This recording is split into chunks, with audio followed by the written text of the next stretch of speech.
Lakers fan, huh? Yeah, Coach. After reviewing the film, anything jump out to you that maybe didn't during watch or coaching the game live? Yeah, I mean, there's a number of things, but first and foremost, we have to do a better job of playing the game, doing it exactly right how we're supposed to. We had too many errors in some of our fits on defense and some of our support on defense. Offensively, we had too many errors on taking care of the football and protection. We made a couple bad errors on protection, but it still showed up that we played extremely hard. We were very, very competitive. I liked the way we played with emotion and excitement, but we got to actually play the game of football better to get a win like that. You mentioned y'all had changed some things up with taking the game on the road and everything. Now at home, does anything change as far as pregame routine and all that kind of stuff, game day? It all changes a little bit just because I'm doing a schedule I'm familiar with. So the way we practice and the things we'll do on Friday and Saturday. So it'll be very similar to what we did last year on the road, our last week on the road, except for the fact we don't have to jump on an airplane and fly. But we'll try to keep it as a normal schedule now. The team has done a good job of flushing the game and turning focus. I mean, that's one of the reasons I like coming in on Sunday.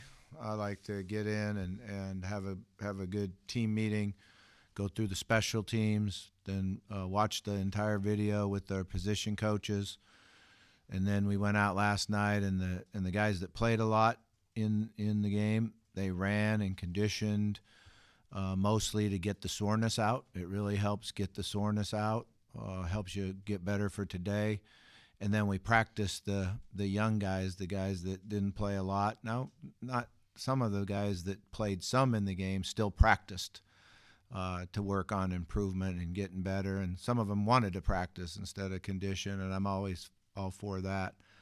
I thought it was good. I think that's what helps you get the game behind you and move forward. So today's an off day for them. And then tomorrow when we get grinding, everything's just on A&M. You mentioned some of the miscues up front on the offensive line, and it seemed like Tennessee did a lot of blitzing. Is that kind of where you saw that, like maybe missing assignments on blitzing and everything? I mean, some of it like came on third down, what you're talking about on the show looks and different things they do. And, you know, although I was very, very proud of us only having one penalty, not having any pre-snap penalties with that noise and in that stadium, which is actually pretty amazing.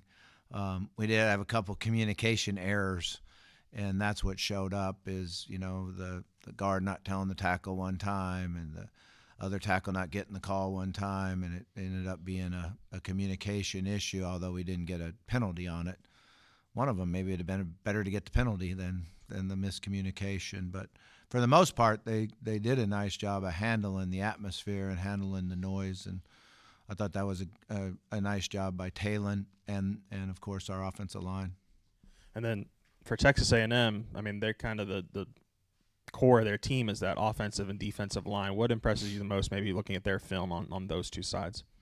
Yeah, they still have good speed on the defensive front. The ends are guys that can really rush the passer and come off. We played against a couple of them last year. One of them changed his number. He looks faster now, being in a single digit, and has had a really good year. So we gotta make sure we have a way to take care of him. You know, last year they had 3 D linemen that were very, very high draft picks, and they look like they replaced them. So they do a nice job of recruiting there on their defensive front. The offensive front, a lot of those guys are guys that played for me when I was there. You know, they were able to have really good retention, and they're going to have good size and good experience. So we're going to have to do a good job of making sure that we are firm up front, and our linebackers do a good job of fitting the runs. You were 3-0 against them when the series first renewed in 9 through 10. But they really owned Arkansas in conference play. You've been there in 23. What have you seen from the A&M program that maybe has allowed them to reach this footing in the SEC? I mean, that's a hard one for me to answer. I know back when we played them was a while back, and they were always good games. I remember being down 18 at halftime one time and being able to come back and find a way to win. But it's a school with a lot of resources, and they've got a good recruiting base when you're in the state of Texas, and they've done a nice job with it. And I think they got good players, and they've got experienced players up front. We're going to have to play good football to compete with them and have an opportunity to win the game in the fourth quarter. You mentioned the other night at the game that A&M had a D-line and did similar things to you last year. Can you maybe speak to what the strength of their defense is? It's definitely their defensive front and linebackers. Their linebackers are really experienced, and they know football. And, the guy that's calling all the calls for him out there, he played as a true freshman as a starter, and he's a guy that really knows the game. They do have an experienced back end, and they do a good job with their safeties getting to the run fits and making tackles barely across the line of scrimmage. So we're going to have to do a good job on how we handle their force and how we handle who's coming down at what safety and making sure we get a body on them. Have you got any updates on Wooden was hurt on the same play? Aguilar was hurt. And then the guys who showed up on the report last week, Scandrett, Poshka, Oki, those guys? Yeah, Wooden's doing good. He's okay. Oki will be out for a little bit. Andreas, unfortunately, had to have a surgery, so he's out for the year. And I'm not sure about Scanlett yet. He tried to go last week. He made a couple periods in practice. We thought he was going to be available, and then he wasn't able to finish the practice the next day, so he ended up on that. But there is a possibility that he could be back and ready to go. Coach, as you looked over the game in terms of the pass protection breaking down on the fumbles, did you see? Just when you look back at it, did you see more on the quarterback holding the ball? Were the receivers not getting open? How did you see that going down? Yeah, the first fumble was simply not pass protection at all. It was a naked play. Unfortunately, it was to his left, and he's got to know that if I'm in a position where I am with that defensive end and the ball, I just got to tuck the ball in my left arm and get as much as I can. He's trying to overdo it and do a little bit too much. The other one was, did the ball, was it in his hand when his arm went forward, or was it not?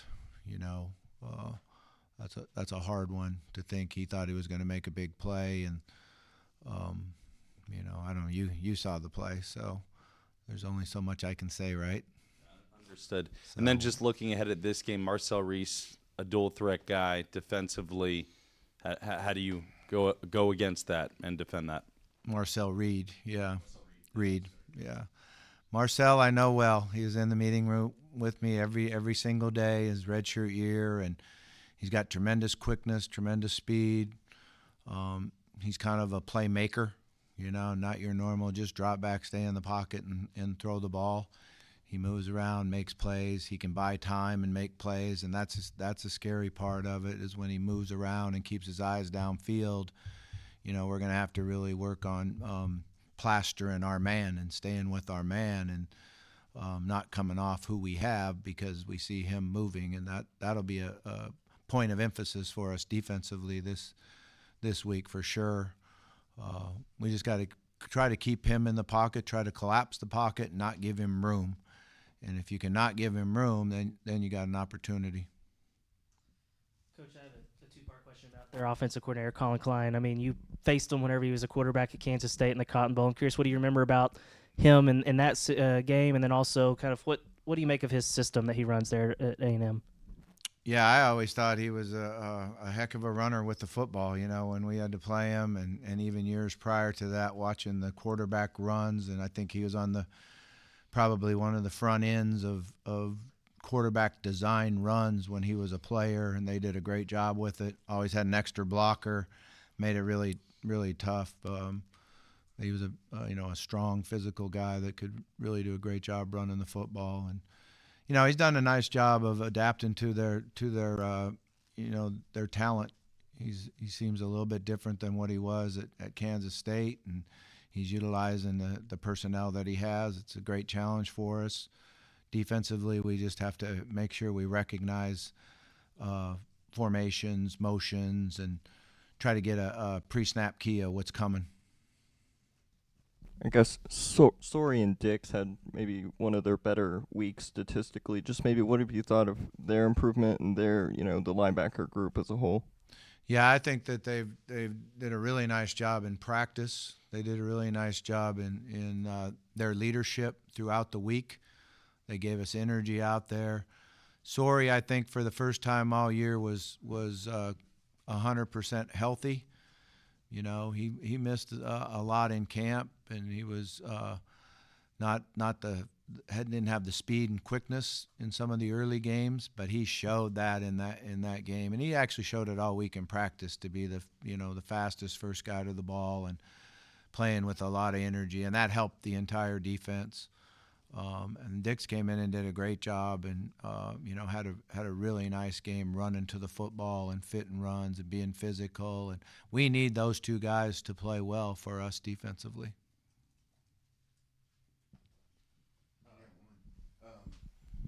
The tight ends, they've been really productive when they've touched it. Would you like to get them the ball more? Definitely. That's a point of interest for us and something we feel like we need to do. We made some calls for him the other night, and they got covered a little bit. One maybe was a PI. He threw I thought it was a nice ball he threw, and he tried to jump and make the turn, and we just didn't get the call on it. But we need those guys to be productive, catching the ball and running after the catch and making plays for us to be consistent and to convert third downs. We're both at A&M in 23. Any thoughts about him and you going up against the Aggies?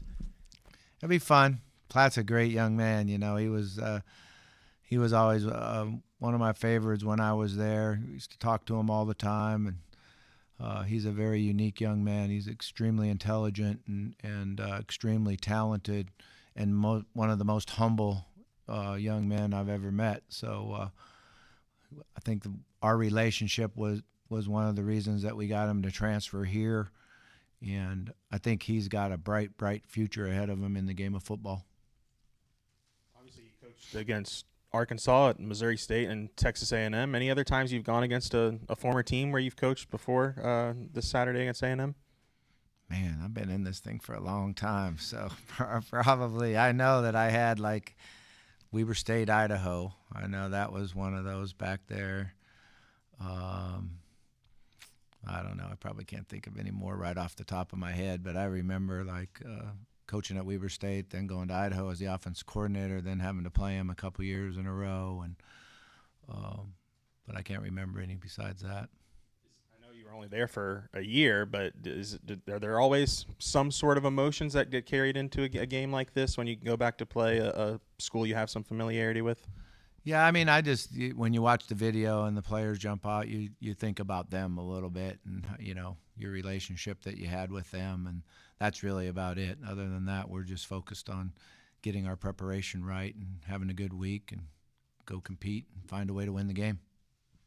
I know the two fumbles really stick out with Talon, but compared to Notre Dame, it seemed like he was a much better passer. I mean, where did you see maybe some – fumbles aside, some improvements that Talon was able to make this week against Tennessee? Yeah, the fumbles aside, he played a really good game. I mean, he distributed the ball. He made good decisions. He was seeing the coverages. I was really happy with his progressions and how he was able to get the ball out of his hand a couple times and make big third down conversions, which helped us. We still did a great job on third down and converting that. This will be a big challenge this week. They've been really good on third down defense. So he ran the ball really well, made some big plays running the football. So I thought he played a good game, but we got to take care of the ball to find a way to win. Did you have any role in recruiting Reed, or was he already committed when you got there? He was already committed. I still became part of it when I got there. Went out, did home visit, went to the high school, saw him there at the high school. He's a very unique personality, and he was a lot of fun to be around. He enjoys life.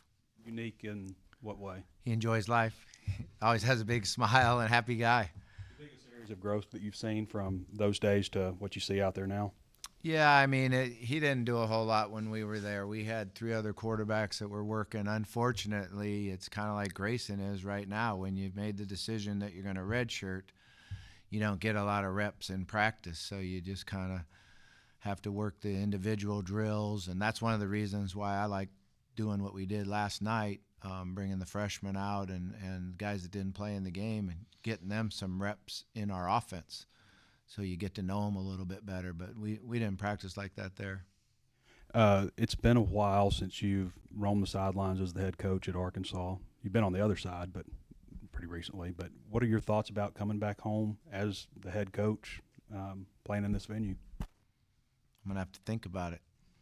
You just reminded me that. I never even thought about it till right now, so I'll spend some time thinking about it. It'll be fun. I'll enjoy it. Okay. Speaking of that, Coach, you did incredibly well when you were the head coach here previously against Texas A&M, and then the Hogs have had, whatever we want to describe it as, some difficulty since. What's changed, do you think, for Arkansas against Texas A&M? And more importantly, I mean, what can you guys change this weekend? Yeah, I mean, that's a lot of years and a lot of things to think about that I'm not qualified to evaluate and make those comments. I wasn't around for all that and don't have any idea. But, you know, we need to go out and play a good football game. We got to be able to run the ball. They're a very difficult team to run the ball against. We've got to get to third down and short, third and medium, and convert those, keep the football. And eliminate big plays. You know, last week we were able to play really good third down defense, and that helped us get off the field, but we still gave up too many explosive plays, so we're going to work hard at that. What did you like out of the two-back look with Braylon Russell and Mike Washington on Saturday? Yeah, I like it a lot. I think it, helps us a lot. I like the way Braylon ran the football, with the exception of the fumble. He did a really nice job, and they made a good play on that. They hit him good, and the other guy stripped the ball, and that happens sometimes. We're definitely going to be able to get him more and more involved as we go on, and we need to, because he's a really good football player, and as is Mike. I thought the two of them ran the ball really well. Bobby, a lot of your players talked about there being an emphasis on tackling the 2 weeks prior to Tennessee. How overall did you feel their tackling improved against Tennessee this past week? Much better, much better. We had 12 missed tackles. We forced 19 missed tackles on them, so we broke 19 tackles, and we missed 12. So that's a definite improvement for us. What was the main issue you were seeing with the tackling on film? Yeah, like I said, we're moving straight ahead and going forward, and you got to get guys to the football. The more guys you get to the football, the less room there is for them to miss tackles. One of the things that showed up the other night against Tennessee was we had some really good open field tackles, and thank God we did, or they might have took it to the house. But our safety in the open field did a really nice job of approaching right, breaking down right, and making the tackle, and that allowed us to get to third down the next time, the next series, and get them off the field. The other thing I want to ask you about is the pressure. How does the pressure change? Look, you were the head coach here. The pressure of being the head coach with the job versus being the head coach, the interim head coach auditioning for the job. Yeah, I'm not thinking of it as that. I'm just going out there every day and trying to help these young men get better. Help them understand that football is one of the things that helps you the rest of your life, and we've talked a lot about that in team meetings, and just trying to make it a better product out on the field. That's all my focus is right now. What happens after this happens. I'm not thinking about it one bit, and I don't have any pressure on myself on that at all. I just want us to be a better football team on the field and find a way to win the game. We've been in them. We've had our opportunities, and we just haven't been able to finish and find a way to get the W. Justice Boone played inside quite a bit against Tennessee. Was that a third down package that maybe their tempo so fast he did on first and second as well, or was that maybe a response to Oki being out, kind of sliding him inside there? Yeah, Justin had a good game. He's done a really nice job for us. He's very tough. He's a guy that has really worked hard and has shown a tremendous amount of toughness. And he's mostly playing at end, but we did have some packages where he went inside and tried to get us a better pass rush. Well, how do you think the players responded to actually practicing Sunday night, just as a whole? Did any leaders come tell you, hey, this is a good idea or anything? I think they enjoyed it. I think one of the things besides the practice of it, because the guys that play in the game, they're not practicing. But I think one of the things is getting the game watched and put behind you on Sunday night helps the rest of the week. Otherwise we would be doing that here 2 hours from now, which to me has always felt a little bit further away from the game. So getting that all evaluated, understanding that, once we watch the video, we got to learn from it, get better from what we learn, and then put it behind us and move forward. And they ran well. They did a good job of that, and the young guys went out there and had fun. Sometimes as a scout team freshman player, you're spending the whole time just working on what the other team does. So I always felt like Sunday night was, this is our offense. This is what I get to see. This is what I get to do. And I know some of those young players and the twos really enjoyed getting those reps. I don't know if you want to reveal it, but you said some of the players wanted to practice, that played maybe a little bit, but they wanted to. Any particular names stand out at guys who actually did that? It's just a couple of the twos that played in the game, but they would rather go out and get more reps so they can, get better as a football player. All right, thank you.